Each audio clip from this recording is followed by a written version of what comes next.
Hi everyone, hope you're doing well from wherever you're watching this channel, depending on your time zone. Now, the protest is going on in this country, but just like how Ruto normally react and this administration, they are repeating the same mistake they did some time back. This time around, they are also organizing for anti-protest. You know, the people are protesting, but the government organized other group of young men paid to protest against the protest. So they're saying that they're coming out to protect the business. And we saw some group of people, other people like border riders, they were walking on the street along Kitengela and elsewhere with clubs. Wako na rungu, ipini ya majembe. They're walking around as if the police have no duty, they're the one who have a duty to maintain law and order. These are goons.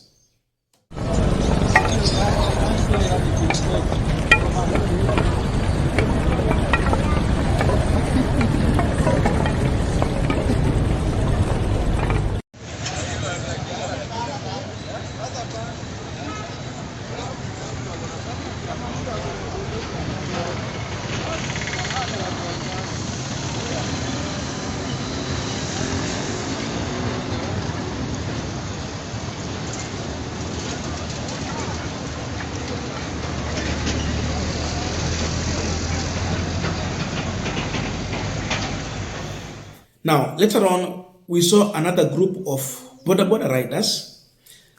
Of course, around the, they were in engagement with the police officers, who even I saw Larry Madayo questioning, how comes the police is not tear gassing these ones? What relation do they have with this group?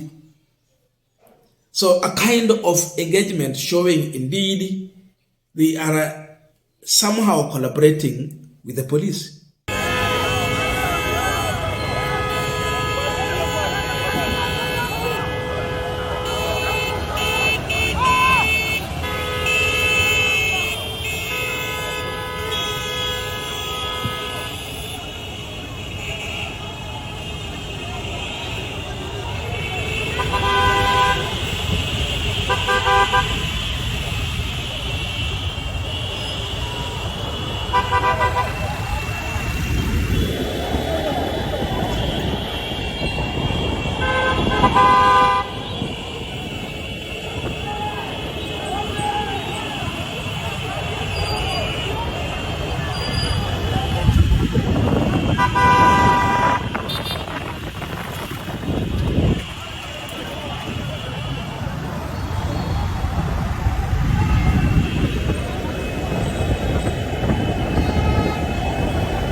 Then later, there was a black Range Rover which was seen handing out cash to border riders. They were just following close to close. It was in a motion. So the guy is moving and border riders are moving around and he's dishing out some cash. That was happening. So look at that scenario.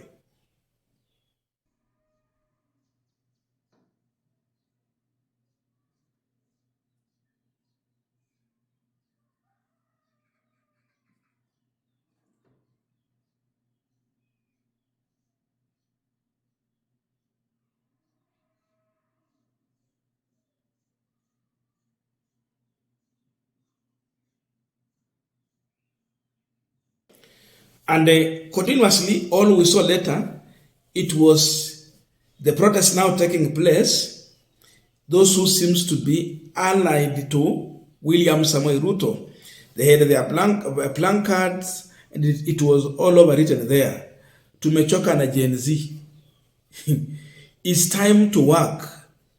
Let's give President time. Those are some of the information written on the placard. So that is it. So with all this, you see, these groups, the border riders, those with the clubs, then now this group of protesters with blank card against the youth who are protesting.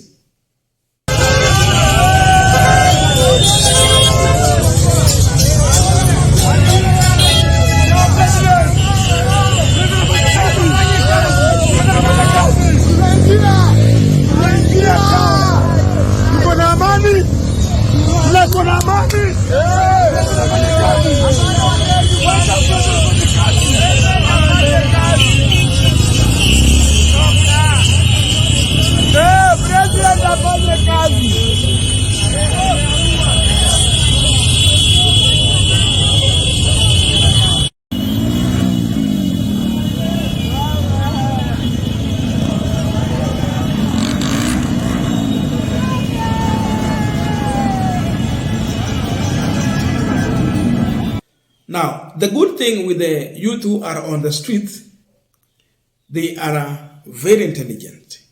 They knew that this one is not part of our group, especially the border riders.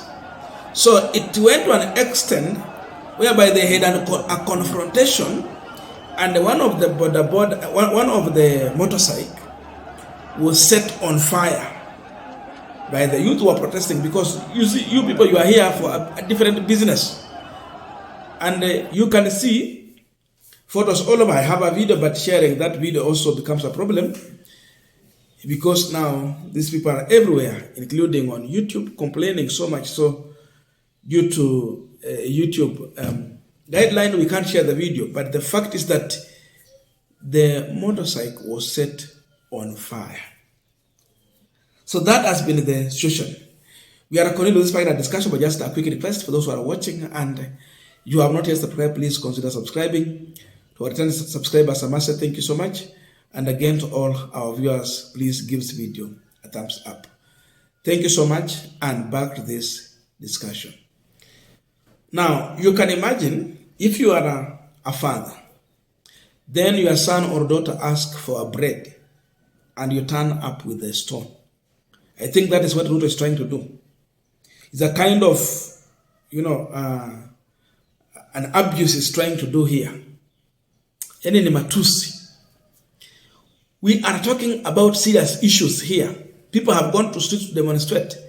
Then you turn out with a paid group to disrupt peaceful and armed protest. The only thing these youth have is a flag, a bottle of water, their phone, and a placard with a message. So you turn out with other goons armed with the clubs, well paid, to cause mayhem. So if we will hear of goons invading a property, stealing, causing mayhem, they will not be the youth. These are paid goons, and they represent the government interest. That is the face of the government. So these individuals represent the face of government. Look at that. When you say give the president time, which time should we give to the president? He has had enough time.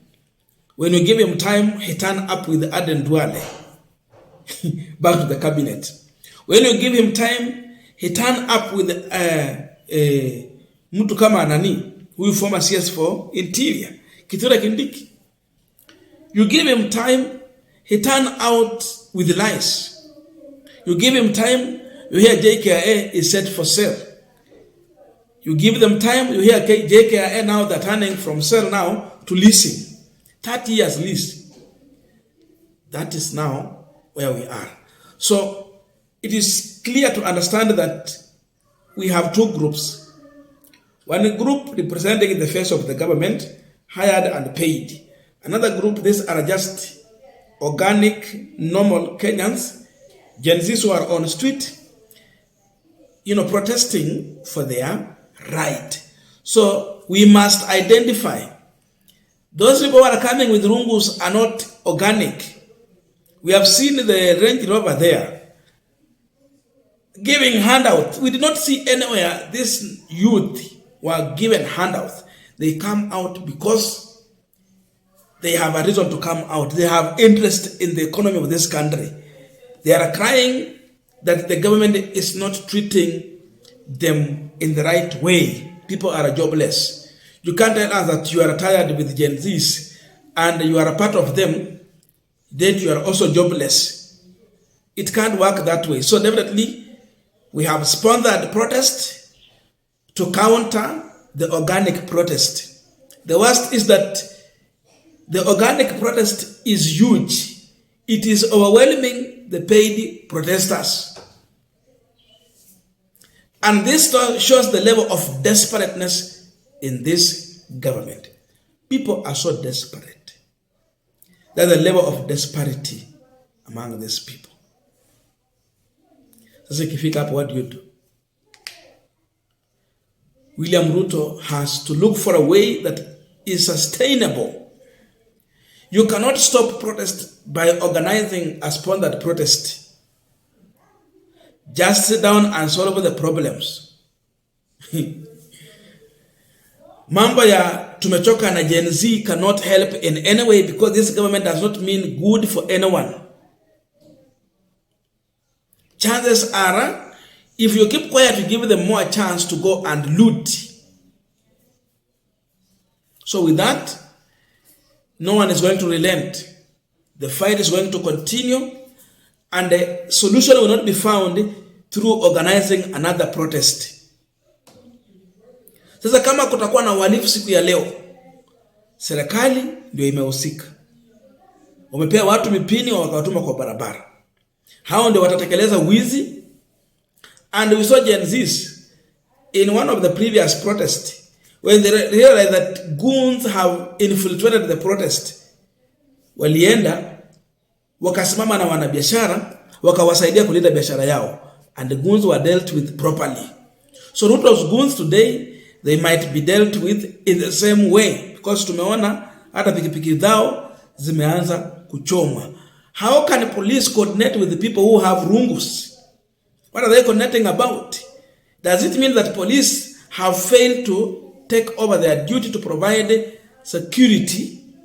Now they're turning into goons, to the goons to provide that security? Or what is going on? Maswali mengi, maneno mengi tu. Lakini above all, goons have been identified. So in this protest, there is genuine protesters and the goons who have been paid to come and cause mayhem. Period.